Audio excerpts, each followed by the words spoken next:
Hello, in this video we're taking a walking tour of Munich. First we're going to walk around a little bit, check out the Hofbrau Haus, and then go to the Residenz, the garden outside of the Residenz, and then check out some surfers on the Isar River.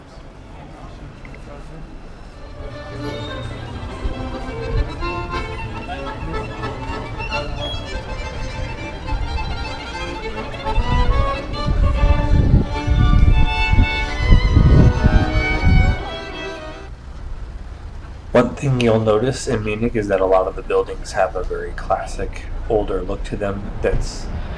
Most of these buildings were destroyed in World War II, but when they rebuilt them, they put a classic, older facade on them and still use more modern materials behind the scenes. I think approximately 70% of the city itself was destroyed during World War II, so not many of these buildings are original. As you head southwest on the Sendlingerstrasse from Marienplatz, you eventually run into this gate. It's called the Sendlinger Tor. Basically, that was built around 1318 originally. It was a part of the overall walls that surrounded Munich at the time. It was refurbished later on, and it was barely damaged during World War II, so most of this is the original stone.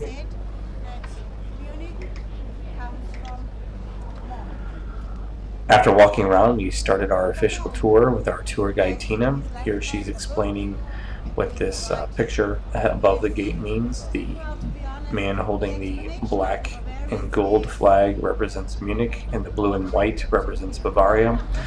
The monk in the middle is the München monk child, and that is basically representative of the fact that Munich was founded mostly by monks. It was a monastery at first, which then eventually evolved into a city as part of the salt trade.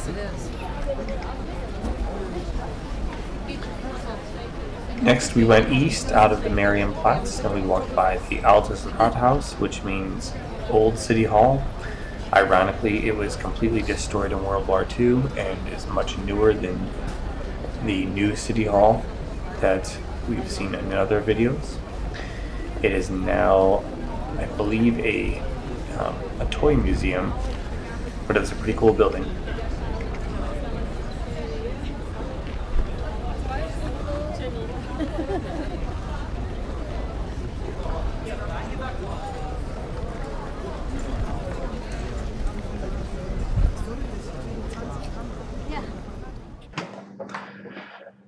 This is the Hofbrauhaus. They make some good beer like Schneider Weisse.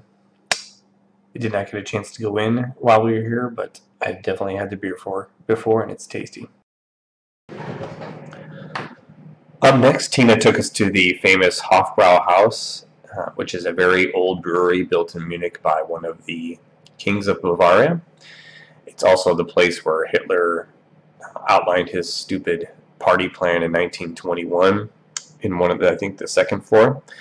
Tina also then showed us the lockers where local Munich residents can store their steins and explained here how to hold a stein properly.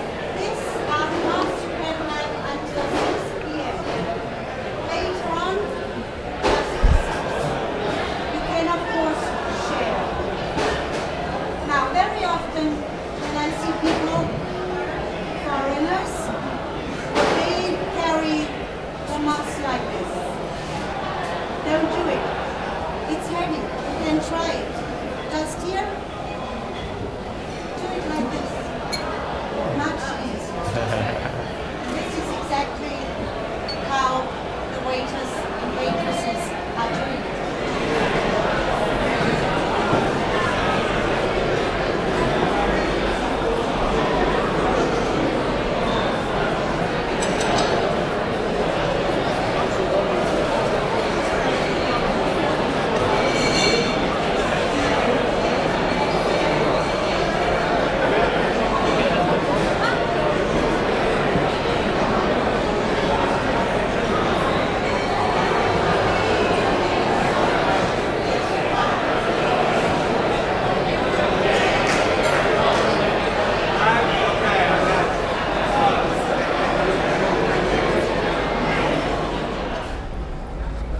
After the Hofbrau Haus, we headed to the Max Josef Platz, where you could see the Residenz and the Bavarian State Opera House.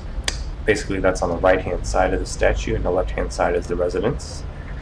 The Residenz is where the Bavarian kings and Bavarian royalty lived throughout all of the years, and the Opera House is an opera house that has been burned down, destroyed, and rebuilt several times.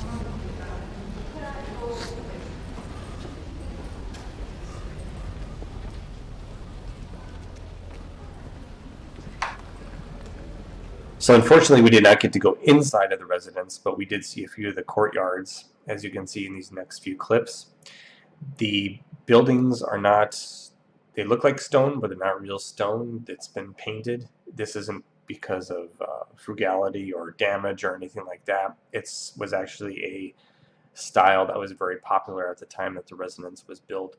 I cannot recall the exact name, but it's very intentional, and they have to redo it every 10 years or so. After the Residenz courtyards, we went to the Odium Flats, which is where Hitler's beer hall putsch in 1923 came to an end after a brief battle.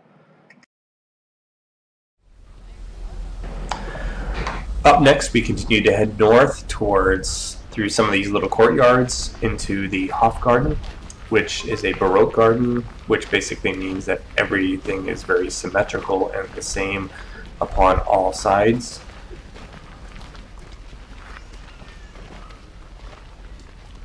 Now you see what I mean. In the center we have the temple of the Royal Garden, Hofgarten Temple.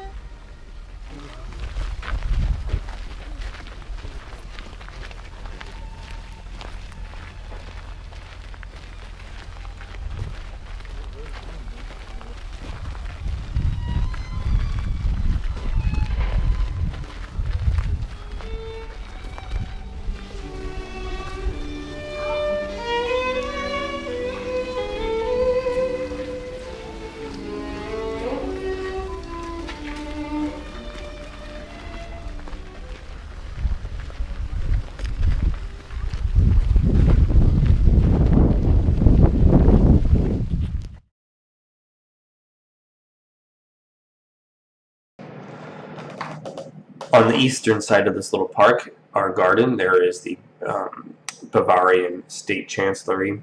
This building is partially intact after World War II. The columns on the center of the building actually still have bullet holes in them from the street fighting.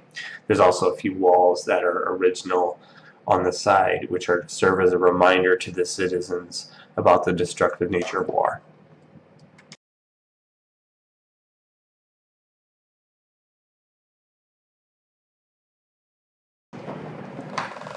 After that, we went into the Englischer Garten, which is just a little bit further north from the Hofgarten, and the Isar River runs along one side of it, and you can see a few videos here of people surfing in the river.